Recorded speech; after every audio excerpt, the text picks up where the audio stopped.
Okay, hello everyone. Sorry about the technical difficulties. I'm Jamie. I'm joining from Canada in a little beach town 2 hours from Toronto. And I wrote an essay called Young Angel and Young Lion, Drake is Myth. So I don't really know how to like shake it out besides just sort of, I kind of compiled bits and pieces of it into a presentation. So we can go from there. And the first slide is Drake freestyling in an early video that I think is really important to watch. Can everyone hear?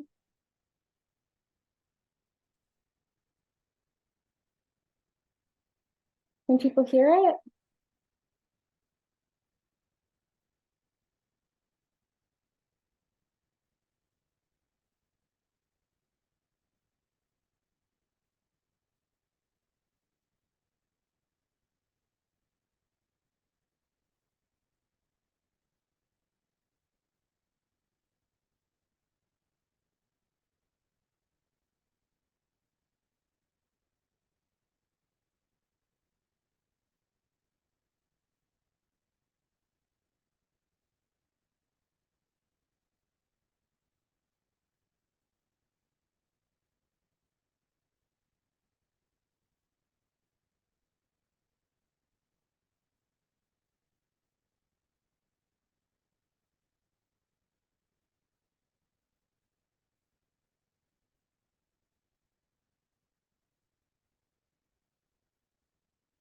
Ruby, could everyone hear that?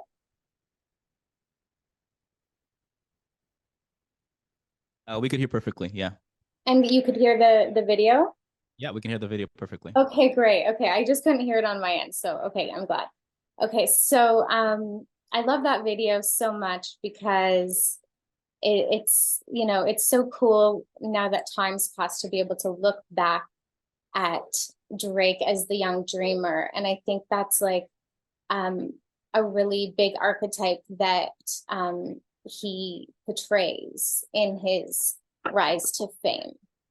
So you can go to the next slide, please. Okay, so the first thing that I wanted to talk about was Young Money, Lil Wayne, and Young Lion. And Young Lion is Drake's name for Wayne. He calls himself Young Angel and Young Lion, and that's what inspired the title. And firstly, I have to confess that I love Lil Wayne so much. And the name that me and my sister have been working under for 10 years is Cash Honey, which was inspired by Lil Wayne's Cash Money. So back in 2009, when I was tuning into Wayne, I was living in New York, and I left New York and came back to my small town, which is always an adjustment. But I was tuned into Wayne, listening to the Carter 3 and super inspired by his frequency. And I watched the Carter documentary and obviously was just so in awe of this person who is truly magical. So at that time, that was around 2009, and Wayne had invited Drake on tour in 2008, and that was sort of like his big kind of like entry into the scene outside of Toronto. You can go on to the next slide.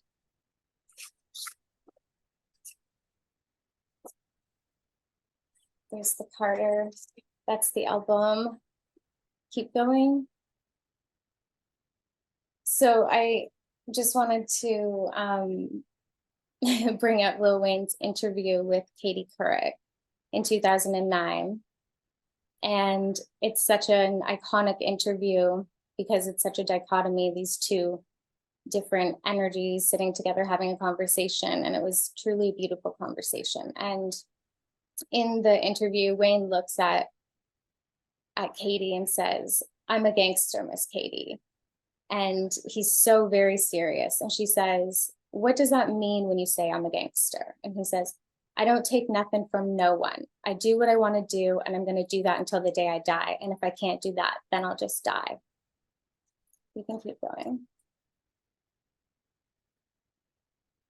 So I wanted to just give that for context, just because Lil Wayne is one of the most uniquely authentic beings that I feel like I've witnessed, and especially when it comes to celebrity. And I think it's very telling that Drake was aligned with his frequency and his energy and his confidence. And when I think about the two of them, their thread of confidence and knowing who they are is so prevalent in both of their energies. So on an energetic level, I'm not surprised that Drake tuned into Wayne, and Wayne, really took Drake into his world. So I'm going to read an excerpt from my essay right now.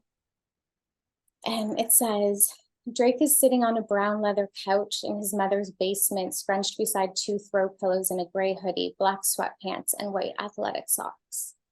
He fields questions from an earnest young interviewer with unbrushed hair who unknowingly was interviewing a 21-year-old Black Jewish rapper who would eventually become one of the world's most famous superstars.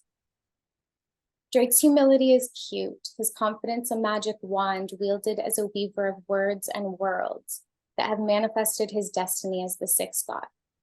In a lo-fi YouTube video from 2007, he is postured on the couch unsigned, with an all-knowing smile and an air about him that suggests he knows his own worth. He goes on to explain, I could have had a record deal already. I'm just looking for the right situation. My house paid off, label paid off. My soul for the money wasn't the trade-off. The remorse, certified lover boy. His first mixtape, Room for Improvement, was released February 14th, 2006 on ATF, All Things Fresh, which he described as the name that represents the formation of his crew. It is the wax seal of taste and cool that eventually became OVO, the global empire he built on the foundation of the city of Toronto. In the very first track off his demo tape in 2006, produced by Boy Wonder, he proclaims in the hook, yo, the city is mine. Which one? Toronto, Drake, that's me. You know how the story goes. This is the beginning of his archive of the hero's journey. When fame becomes too narrow a lens to decipher his pilgrimage, myth is the supreme explanation. You can switch slides. So when I was starting to look at Drake through this lens of myth, I came across the work of Joseph Campbell and his book, The Hero with a Thousand Faces. And I watched an interview with him. It's a PBS miniseries where he is interviewed in a 6-part series. And I really love getting to know, when you can, just looking at someone, it's one thing to read their words, but to hear someone speak their words is truly powerful. And I loved his energy as soon as I saw him. And I felt like his voice and his interpretations were so authentic. So I wanted to share that in the next slide, I believe it is. Yes, you can press play.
you're doing is the work that you chose to do because you are enjoying it. But if you think, oh, gee, I couldn't do that,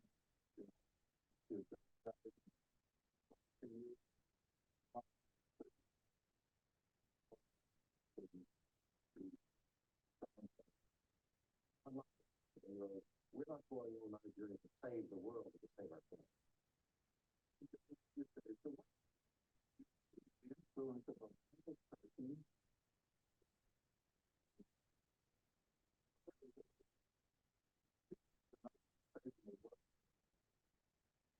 shifting it around, changing the rules and so on. And the thing is to bring it to life. And the way to bring it to life is to find in your own ticket where your life is and realize yourself. Make others see the vitality in them. So that's one of the philosophies of teaching. I mean, when you're not teaching all the easy stuff, but the person is really something deep, and you love young people, and you want to just want to teach them.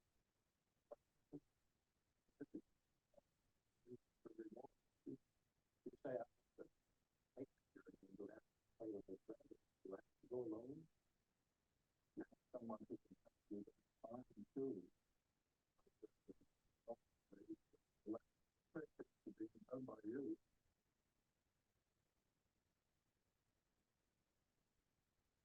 Next slide, please. Okay, so now I'm going to read an excerpt from my essay. Oh, could you go back one? Yeah, perfect. Okay, so in his 1949 book, The Hero with a Thousand Faces, Joseph Campbell writes, "We have not even to risk the adventure alone, for the heroes of all time have gone before us. The labyrinth is thoroughly known. We have only to follow the thread of the hero path. And where we had thought to find abomination, we shall find a God. Where we had thought to slay another, we shall slay ourselves. Where we had thought to travel outward, we shall come to the center of our own existence. Where we had thought to be alone, we shall be with all the world." Drake as a mythic figure is saturated in a coming-of-age story that is not only individual, but also collective. It is the coming of age of an entire city. Started from the bottom, now we're here. Nothing was the same. In the 1988 PBS series, The Power of Myth, host Bill Moyers introduces Joseph Campbell by saying, "Campbell believed that the most heroic of all acts is the courage to discover who you are and what you would like to be." The conversation was taped at George Lucas's Skywalker Ranch in California during the final 2 summers of Campbell's life. When Bill Moyers asks him why there are so many stories of the hero in mythology, he responds matter-of-factly, "Well, because that's the one that's worth writing about." A hero properly is someone who has given his life to something bigger than himself. Campbell continues in conversation, explaining that the motif of the hero's journey is leaving one condition, finding the source of life to bring you forth into a richer or more mature other condition. When asked if the hero is conscious of their own initiatives, he explains that both kinds of heroes exist, and described a common hero in Celtic myths are those who are lured by an animal and which then carries them into a range of landscapes that they have never been to.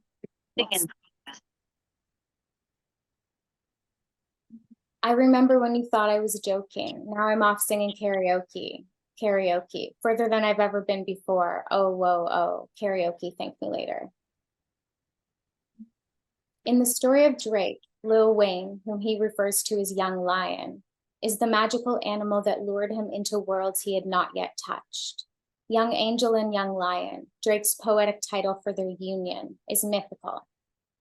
Yeah, I appreciate your patience tonight. It's been a moment since I've done some public speaking. I find nowadays it's, best to keep quiet, but sometimes you just gotta let it out. Young Angel and Young Lion, you know what it is. Ignorant Shit, featuring Lil Wayne, So Far Gone. This is a picture of Wayne and Drake at OVO Fest, the very first one. Next slide, please.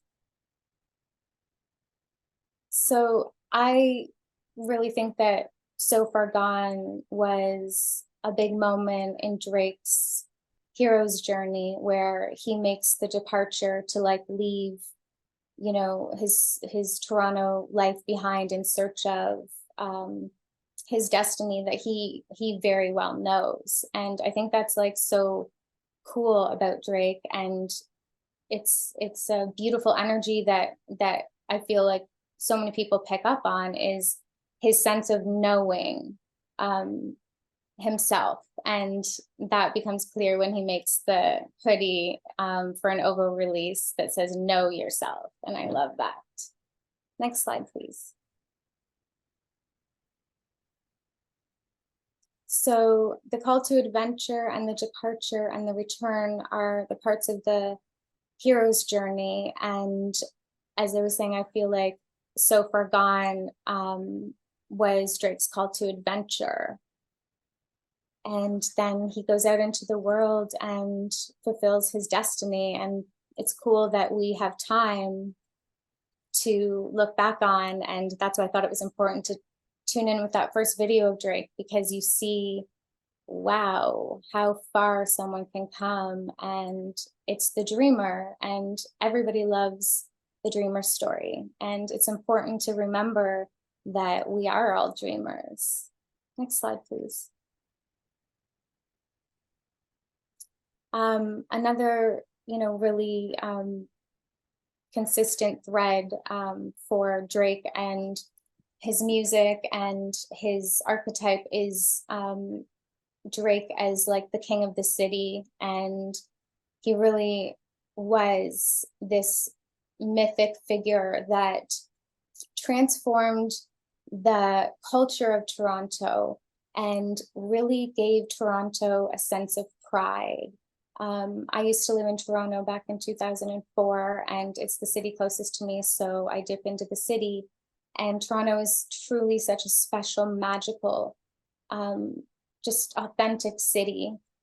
But there is an undercurrent in terms of like the arts and music scene where it can feel stifling and, you know, not big, because there's many reasons, but, you know, specifically geographically, it's not close to other cities. And so, you know, there's a lot of artists, but like there's not a lot of places for people to play or go. And so, you know, there's this energy about it that people are always trying to get out of the city. They want to go to, you know, New York, LA, wherever, Japan, and that's still the case today, you know. But I do feel like Drake, what he gave the city was the confidence in itself, because it's not a matter of talent. There's so much talent in Toronto, so much diversity, so much love, so many stories.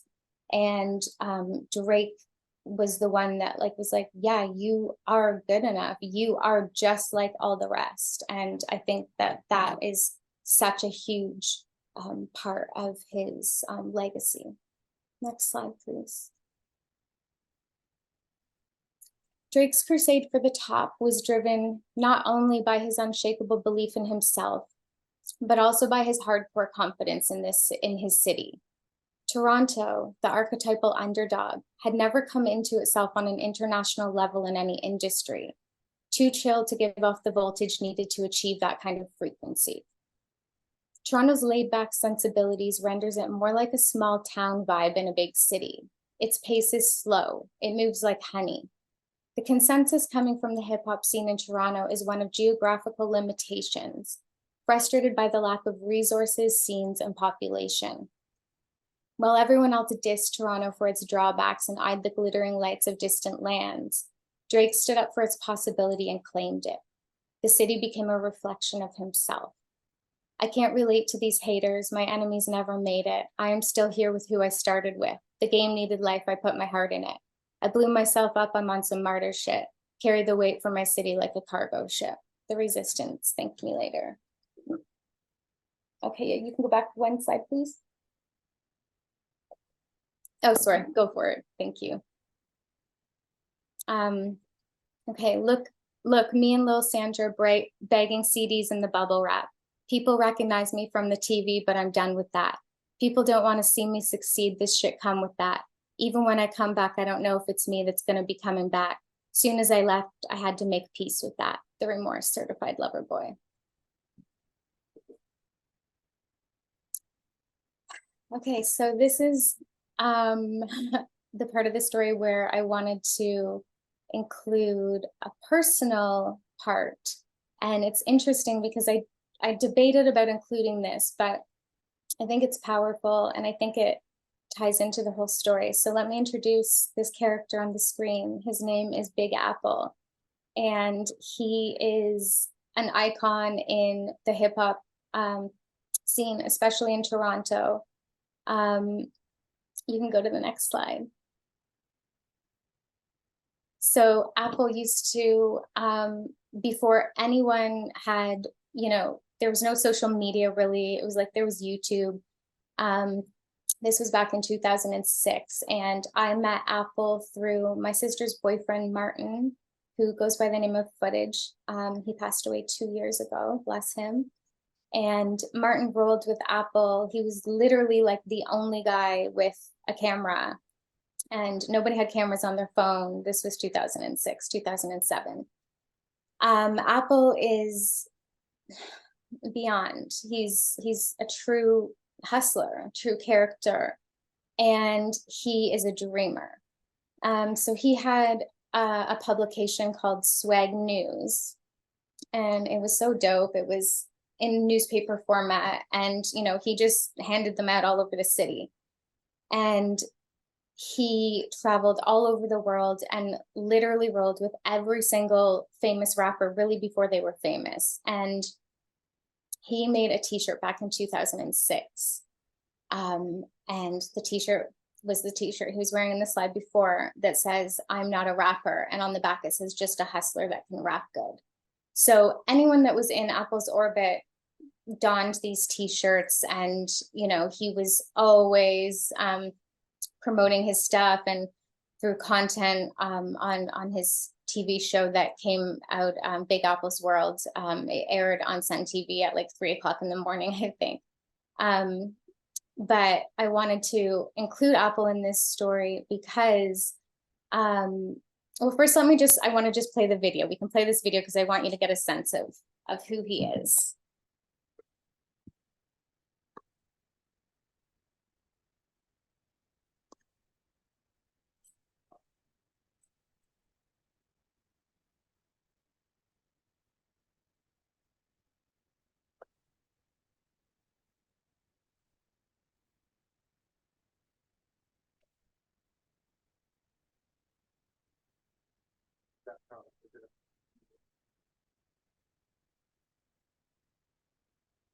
Next slide, please.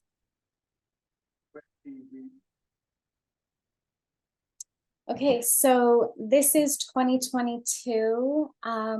Drake put on a show in Toronto called the All Canadian North Stars Show. And it was an iconic show held at History, which is his venue, I believe. And this is the show where he honored Canadian history and all the people that came before him. And I'm sure everyone remembers the moment where he brought Nelly Furtado out on the stage. That was a truly Canadian moment for so many people. And he came out wearing the "I'm Not a Rapper" shirt. And when I was watching these videos, because I know the story of Apple, and I was just honoring that moment for Apple. I was really picturing that moment for Apple, and I knew he was at the show. And it was a moment of recognizing, loyalty and honor. And I feel like, of course, that's like such a huge part of the hip hop code and the street code. And I love that. And Drake's, so many of his lyrics talk about loyalty. And this moment was a really special moment to witness. So I called Apple. This show was a year ago. So I called Apple and told him I was writing this essay, and I just wanted to like get it from his perspective. So I knew he was at the show, but I wanted to truly ask him what this moment meant for him, because Apple hasn't been in good health in the past few years, and I could recognize it from like a mythic point of view, both from Drake's point, because this show for him was truly honoring, you know, all the people of the past that like paved the way. And he says that, he says in the opening speech, he says, I kind of want to explain to the city what's happening here tonight.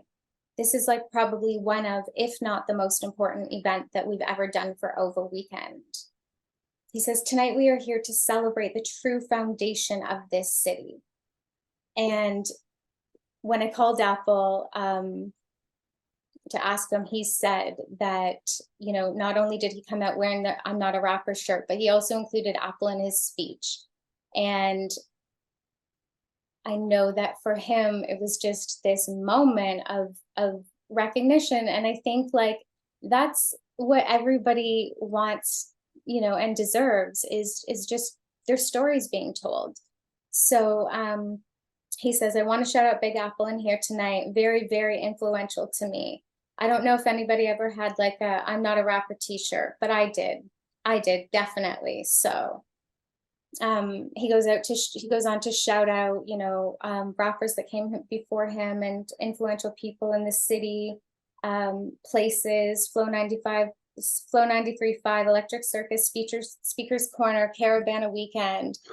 And he says, this is not no regular shit. So again, I'm here tonight, grateful. Just as a kid that grew up wide-eyed, I'm a fan. I'm one of you tonight, and I'm grateful to be from the greatest city in the world. And this moment, I feel, you know, of course, Drake's gone on many tours and come back, but this show last year was a monumental moment in his story, his return back to his city. And he's always carried his city with him on this journey. And I feel like this show to come back and honor everybody with such, you know, such respect was a true indication of his character. You can go to the next slide.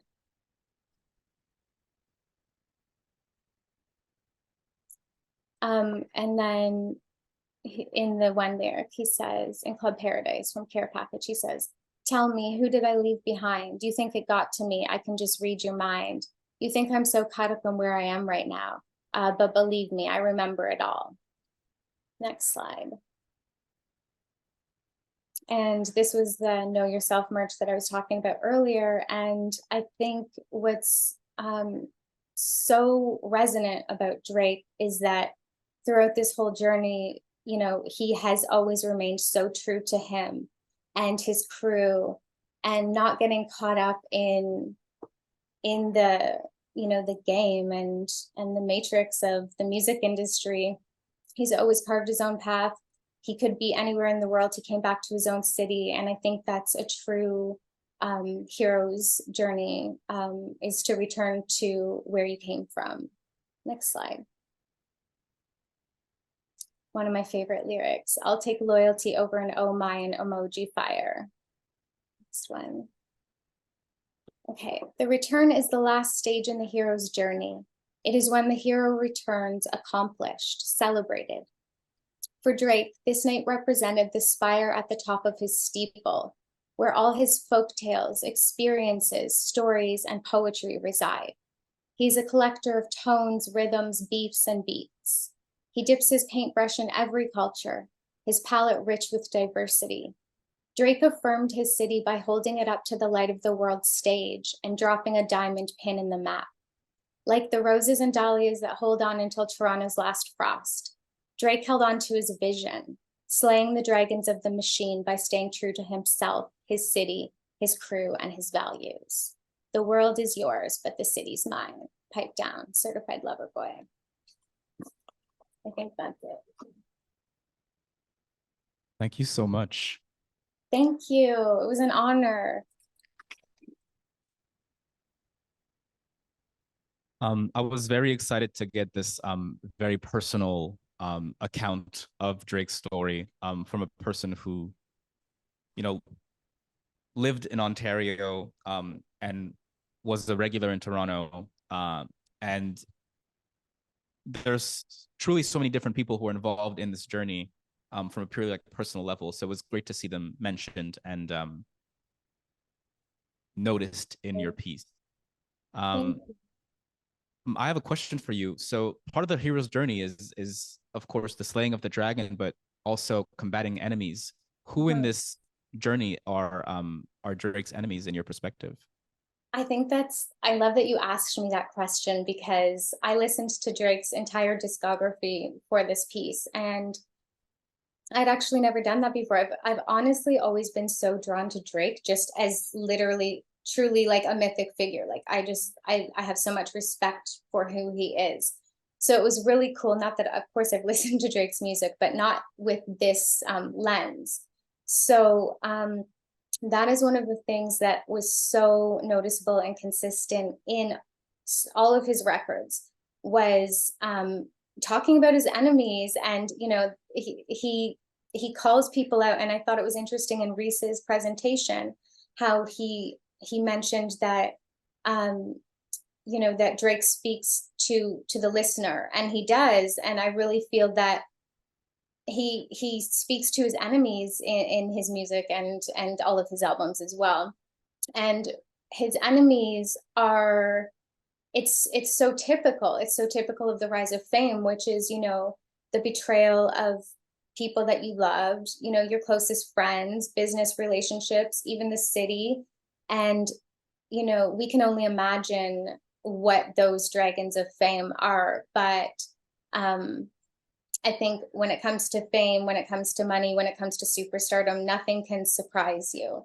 And Drake handles this with such grace and coolness and poetry, and he puts it all into his music. Any questions from the crowd? I mean, one with the basically the beef tracks, that was going to be one of my questions, like where do you view like Pusha T or Meek Mill even in the context of that, but I'll throw that one out. Question I have for you is in the context of your presentation, which thank you for your presentation. What is your take on Drake's timestamp series, starting with 9 a.m. in Dallas and going up to what, 8 a.m. in Charlotte now? Oh, that's a cool question. I'm just getting familiar with that right now. But one thing that I feel like that I can say is that Drake truly, those are feelings, like those moments, and exactly even just saying that in a timestamp, or that feeling of like driving through the city at night. And Drake, like, he embodies that feeling and he captures that music and that energy that you feel. So I think it's cool because I think that he's actually such an expert at capturing moments where you really feel like you're there. But I'm excited to dive more into those tracks. So thank you for bringing that up. I think those tracks are interesting because I think Reese is gone, but one of the things that to me is very prominent in his work is time. October, November, and Slime Me Out. He just goes through all the months, but over and over again, he seems to be fascinated with time in ways that other artists are not so much. If they are worried about time, it's usually their own, like in a like Madonna type of way. And I always wondered why it was specific for him to be like, I'm here at this moment in time, 8 a.m. in Charlotte. What's the Bridal Path one? Or like, yeah. Yeah. Yeah, and go ahead. Oh, there seems to be this fascination almost of these tracks specifically target individuals or targets people who I think he feels as wrong them. And it almost feels like a burn book, or like it's like, oh, this is now, and I'm speaking to you specifically at this moment. Yeah, I think he is very straightforward with, like, it's like whoever's listening, it's like, that he's talking to you. He doesn't like masquerade what he's trying to say. Really, he's very, very to the point.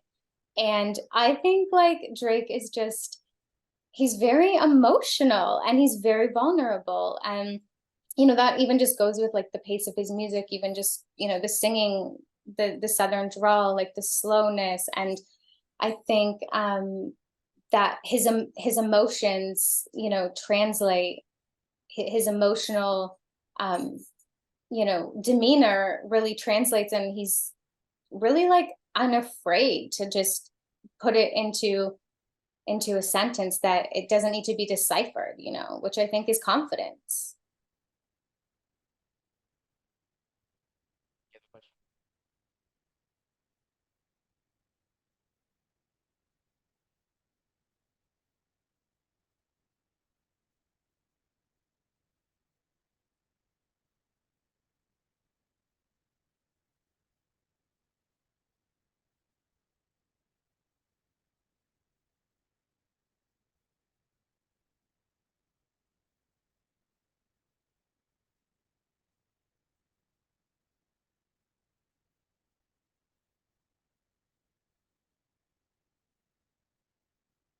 Oh, so yeah, so the question is about I didn't hear the question at all. sorry, yeah. So the question is about Drake's enemies, namely Meek Mill, Pusha T, and how in size they didn't seem really comparable to him. And he's made a, you know, I don't know if it's political, but he's made the proper moves to have people like Kanye or Lil Wayne on his side at the beginning of his career. And if there was a quarrel, like the quarrel with Kanye only happens much, much later on, where they're kind of the same size. So the question is, what do you make of these enemies, which are lesser sizes than Drake, specifically Meek Mill, Pusha T? Um, hmm. I think that it's personal. I think that the enemies that he's speaking about that are exactly not like on a global stage where people don't know about the actual beef happening. I think it's very intimate and very personal. And again, you might not know that, but the person that, you know, betrayed him would know immediately just by listening to that. Is that answering your question? I think I'm getting a lot of from Maurice's presentation. I think I want to do the research to get the comparatives to other artists, because I think the U is such an interesting characteristic. Because I think that potentially, you're right that what his usually if you read romantic writing from the 18th, 19th century, the I is the most prominent figure, right? So this new birth of the self in romantic literature is signified by the I. But in this like new age, Drake does something very interesting where he's able to emote, able to put the subject as the centerpiece of the work, but towards the other. It's almost as if instead of Werther writing about himself in the Gerd book, he's like speaking to us. I think I would love to do a comparison with like Taylor Swift to see how frequently she's That's speaking about really herself. cool. I And mean, gosh, I never even would have imagined we could decipher Drake's lyrics with that through data. That's so cool. So yeah, that is really interesting. But I just thought it was so cool that actually Reese's presentation like kind of brought that to light, because I really, that is something that I noticed so much. It was just such a heavy stroke in all of his records was him addressing his enemies actually. yeah, Beautiful writing. I love reading your writing. I'm really excited to see to read other essays or just other work of yours. I really enjoyed your language around energy and frequency. I am a metaphysical thought, so that language really called to me. And I found it so interesting, even the photo you showed of both Lil Wayne and Drake across. Mm-hmm. Well, their body language felt really open and free, and the fact that they were sharing that with an audience, but it was like a show of theirs. I just thought that was such a relevant picture to include in your presentation. So thanks. And the Yeah. question I want to ask is around you labeled like their energies as being attractive because they both had this thread of knowingness, and even like Wayne's definition of a gangster being so related to Joseph Campbell's work, which I'm super familiar with, really energized by their work in general, about like mythology and the importance of learning from that. But yes, my question is around like, what would you, just as a um personal take on energies in the music industry and what makes an artist um cultivate such a sense of self-knowingness, and it is a matrix in a sense of a lot of rules, and especially in hip hop, even with honor. I think, I don't know, this is like too here and there, but I really enjoyed your language, and I wanted to ask this question based on just how you've been considering Drake's progress as a whole. So in sum, I'm really curious about what your take is on like energies in the music industry, and even what music you gravitate to or what artists you gravitate to, just based on your kind of Thank inner you. world. Yeah. Thank you. Yeah, I'm definitely an energy person, and energy is frequency, and I believe you can, at least for me personally, I can sense energies even through a screen, even through a photograph. And that's why I think it's so funny that I was, I don't care about celebrities like at all, but like Drake and Wayne are like my kings. Like I love them so much. And I really don't pay attention to celebrity. And it's funny because I mentioned in my presentation that in 2009, that was when I was really tuned into Wheezy and the Carter Three. And that's when Drake dropped Take Care. I never listened to Take Care. I literally hadn't even listened to Take Care front to back until a couple weeks ago. And it's actually one of my favorites. But I think, it's funny because I remember a friend of mine who's the one that introduced me to Lil Wayne, and he was so obsessed with Drake, and he's like the coolest dude, and he makes me cool. And I was, he would just be, it's like, what's up? And he'd be like, Drake. And I literally was just one of those people that kind of was like, oh, isn't he on some like TV show? Like, nah, it just felt like, Paris Hilton launching another perfume. I was like, nah. And so, then obviously as I got to like just kind of like know Wayne just deeper through the Carter documentary, I love getting to know an artist who they are. Many times I'll watch interviews with someone before I even get into an album.